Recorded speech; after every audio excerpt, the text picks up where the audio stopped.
तो साल था 2008 जब क्रिकेट जगत में एक नए बैच की एंट्री हुई थी। भारत अंडर 19 वर्ल्ड कप जीत चुका था और उस कप्तान को तो आज हम किंग कोहली के नाम से जानते हैं, जिसके टैलेंट के आगे दुनिया नतमस्तक है। लेकिन सवाल ये उठता है कि क्या इनसे भी ज्यादा कोई टैलेंटेड खिलाड़ी था जिसे इनसे ऊपर भी तरजीह दी गई हो? तो जवाब है हाँ, बिल्कुल था। कोई सीनियर नहीं, कोई जूनियर नहीं, बल्कि इन्हीं के बैच का। मैंने खुद लोगों को ये कहते सुना है कि इस वक्त ये लड़का इस अंडर 19 टीम का बेस्ट प्लेयर है, जिसमें काबिलियत है दुनिया का बेस्ट प्लेयर बनने की, मॉडर्न डे लीजेंड बनने की। कोहली की उन दिनों उतनी बात नहीं होती थी जितने चर्चे इस लड़के के थे, जिसे चरम पर ले गया इसके टैलेंट का एक परफेक्ट एग्जीबिशन। जब साल 2009 के आईपीएल में 19 साल का वो लड़का पहली बार भारतीय ऊपर से अनकैप्ड प्लेयर बना, जिसने आईपीएल में पहला शतक लगाया। 73 गेंद 114 रन। डेक्कन चार्जर्स के खिलाफ आरसीबी से खेलते हुए उस यंगस्टर ने मानो दुनिया भर में ये ऐलान कर दिया कि मॉडर्न डे लीजेंड आ चुका है। विराट, रोहित उस रेस में काफी पीछे लगते थे जिसमें ये टॉप कर रहा था, लेकिन आज इसका कोई नाम तक नहीं सुनना चाहता। रन वो भी बना रहा, लेकिन उसकी कोई बात नहीं करना चाहता। आज उसे सब भूल चुके हैं, लेकिन हम नहीं, क्योंकि वो धुरंधर है मनीष पांडे। पिछले कुछ वर्षों से लगातार ये सवाल घूमता रहा कि कैसे और क्यों इन्हें गुमनाम कर दिया गया, क्यों इनका करियर तबाह कर दिया गया, क्या कसूर था इनका, ऐसी क्या गलती हो गई, कहाँ चूक हो गई। तो कुछ कमाल की बातें सामने आई जिसके चलते इनका डाउनफॉल हुआ। आज हम ड्रामेटिक डाउनफॉल के 7वें एपिसोड में बात करेंगे इस लॉस्ट हीरो की, जिसके अच्छे खासे करियर की बीसीसीआई ने लंका लगा दी। और ये वीडियो जवाब है उस सवाल का जो हजारों बार सुनने में आया है कि क्या बीसीसीआई की पॉलिटिक्स ने उनका करियर खा लिया, क्या धोनी ने उन्हें बैक नहीं किया, क्या मुंबई लॉबी इसकी जिम्मेदार है या खुद मनीष। तो इस सब की शुरुआत हुई 2008 के अंडर 19 वर्ल्ड कप में। हाँ, इनका टैलेंट नजरों में तो आया, मगर आंकड़ों में नहीं। वैसा परफॉर्मेंस इनके बल्लों से नहीं आया, जो कि कई खिलाड़ियों के साथ उस वक्त हुआ भी, लेकिन इन पर भरोसा होने लगा था। अब ये टूर्नामेंट अच्छा गया, भारत चैंपियन बना, तो आईपीएल में मौका मिलना ही था। पहले संस्करण में मुंबई इंडियंस ने इन्हें अपने साथ जोड़ा, लेकिन जिस टीम में सचिन तेंदुलकर और सुनील जयसूर्या का ड्रीम पेयर हो, भाई वहाँ मौके के बारे में सोचना भी एक क्राइम सा लगता है। यही हुआ इनके साथ। पूरा सीजन कोई खास मैच नहीं दिया कहने, लेकिन 2009 आईपीएल में इन्हें आरसीबी ने लिया और उसके बाद इन्होंने तो दिल्ली जीत दिया, इतिहास में अपना नाम दर्ज करवा करके पहले भारतीय शतक वीर बने। 114 रनों की ओपारी, इसके दम पर आरसीबी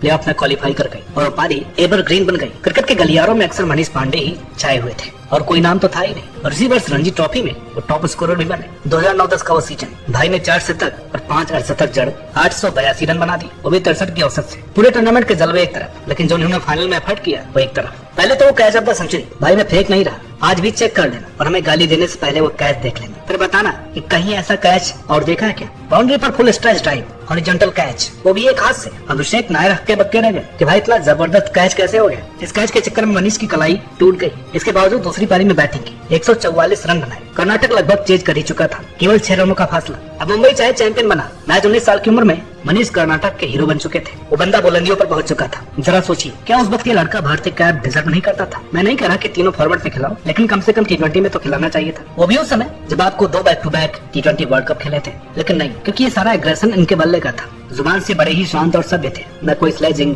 न कोई गाली गलौज, न ही किसी किस्म की कंट्रोवर्सी। प्योर टैलेंट था इनमें। मगर अफसोस ये धोनी के फेवरेट नहीं थे। हर कप्तान का कोई फेवरेट होता है जिसे वो एक लॉन्ग रन देता है, मगर इतने बड़े देश में हर कोई तो आपके रडार में नहीं हो सकता ना। लेकिन 19 साल का लड़का जब इस कदर कोहराम मचा रहा हो, तो सारी हदें, सारी सिफारिशें उसी के हक में होनी चाहिए। 2011 का भी वर्ल्ड कप था। हाँ, वहाँ विराट से इसलिए सिलेक्ट नहीं हुए कि उन्होंने वहीं से ज्यादा अच्छा परफॉर्म किया और मौके का फायदा उठाया, बल्कि इसलिए भी क्योंकि इस बैच के दूसरे टैलेंटेड खिलाड़ी उस लेवल पर पहुंच नहीं पा रहे थे। मनीष किसी से कम नहीं थे, वरना सोचिए अगर उस वक्त इनका डेब्यू हो चुका होता तो घमासान युद्ध चल रहा होता टीम में जगह पक्की करने का, इनमें विराट में। उस वक्त जडेजा भी एक बिलो एवरेज प्लेयर की कैटेगरी में ही थे, जिनकी तारीफें ज्यादा और परफॉर्मेंस कम थी। लेकिन 2009-10 सत्र में इंडिया खेले, फिर सुधार किया, अच्छा परफॉर्म भी किया और आज ये सर जडेजा है। लेकिन मनीष तो रणजी, आईपीएल सब में रन बना रहे थे। अफसोस यही रह गया कि वो दिल्ली, पंजाब या मुंबई से तो नहीं थे। उस वक्त की टीम में आप सहवाग, गंभीर, विराट, नेहरा, इन सबको देख करके दिल्ली लॉबी तो कह सकते हैं, लेकिन ऐसा कुछ भी नहीं था। ये सब प्योर परफॉर्मेंस के दम पर टीम में थे। हाँ, अगर वही 2011 के वर्ल्ड कप में होते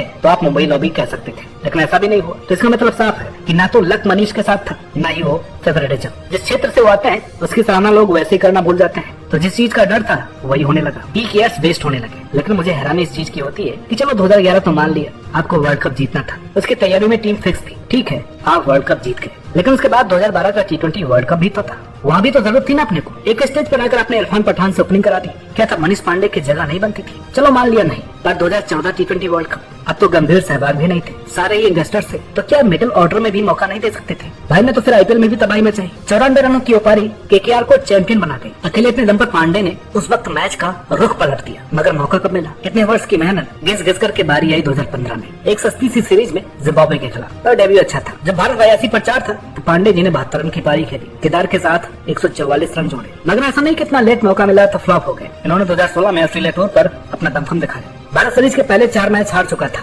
लगभग 5वां भी। धोनी ऐसे टाइम पर आउट हुए जब उनकी सबसे ज्यादा जरूरत थी, लेकिन तभी पांडे ने शतक लगा दिया और बेहद 10 रन चेज हमें जिता दिया। हम क्लीन स्वीप होने से बच गए। इसी वर्ष T20 वर्ल्ड कप में ये युवराज सिंह के रिप्लेसमेंट थे, मगर बैटिंग आई ही नहीं। खैर मौका तो 2017 चैंपियंस ट्रॉफी में मिला था स्क्वाड में, लेकिन तभी आईपीएल में इंजर्ड हो गए और इसकी वजह से नहीं खेल सके। नो डाउट खिलाना तब भी किसी को नहीं था, क्योंकि कसम जो खा चुके थे इनके टैलेंट को वेस्ट करने की। मगर घर से इंजरी से वापसी की, श्रीलंका के खिलाफ 50 भी लगाए। उसके बाद ना तो उतने मौके मिले, और जब मिले तो बात नहीं रही। इसका कारण ये था कि मौके कभी भी प्रॉपर बैटिंग के साथ नहीं दिए गए। जब प्राइम था तब मौके नहीं मिले, जब फॉर्म अच्छा था तब बेंच पर बैठा करके रखा गया, लेकिन जब इनमें कुछ भी नहीं रह गया तब बेमन से इन्हें खिला दिया गया। अब ये कोई बात होती है? अब कोई भी प्लेयर हमेशा तो पीक पर नहीं होता ना, उसका एक टाइम होता है, एक दौर होता है। आप सोचे कि जब दिल करे मैच खिला दीजिए, जब दिल करे बेंच पर बैठा दीजिए, भाई फिर तो ज्यादा मैच खराब ही होंगे ना।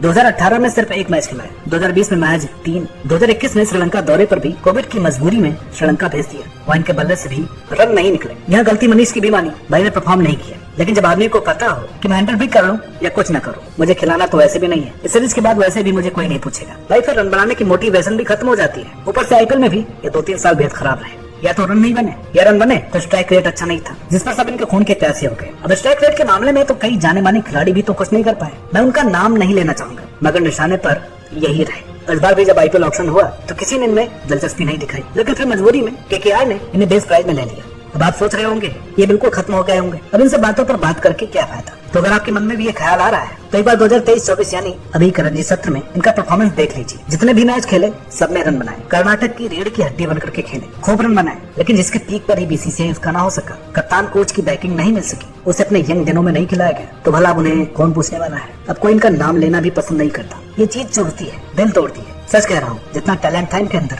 ये ऐसा डिजर्व नहीं करते थे। कम से कम एक फॉर्मेट में तो जगह पक्की होनी चाहिए थी। टेस्ट में कभी क्यों नहीं खिलाया गया ये समझ के परे है, मगर ऐसा डाउनफॉल नहीं होना चाहिए था। बाउंड के एवरेज से जिसने फर्स्ट क्लास क्रिकेट में रन बनाए, उसके रिकॉर्ड इंटरनेशनल क्रिकेट में बेहद ही साधारण लगते हैं। T20 में स्ट्राइक रेट 126 है, एवरेज तो 44 का था। ओडीआई में स्ट्राइक रेट 90 का है, मगर एवरेज 33 का है, जो कि और अच्छा हो सकता था। लेकिन ना तो सही पोजीशन पर खिलाया गया और ना ही सही वक्त पर। इतने भी खराब नहीं थे जितना खराब इन्हें बना दिया गया। तो इस बारे में आपका क्या सोचना है कमेंट करके बताइएगा। बहुत सारे दर्शक कई दिनों से मनीष पांडे पर वीडियो की डिमांड कर रहे थे, तो उम्मीद करते हैं आपको ये वीडियो अच्छी लगी होगी। अब वीडियो अच्छी लगी है तो लाइक करें, शेयर करें, और मैं बार बार कहकर थक गया हूँ भैया, चैनल को सब्सक्राइब कर लीजिए। मात्र 20% लोग चैनल को सब्सक्राइब करते हैं, 80% लोग जो नए आते हैं वो वीडियो देख करके बिना चैनल को सब्सक्राइब किए निकल जाते हैं। तो जल्दी से जल्दी हम लोगों को 1 लाख सब्सक्राइबर्स कंप्लीट करने हैं। प्लीज ज्यादा से ज्यादा सब्सक्राइब कीजिए, ज्यादा से ज्यादा सब्सक्राइब करवाइए। मिलते हैं आप अगले वीडियो में, तब तक के लिए नमस्कार।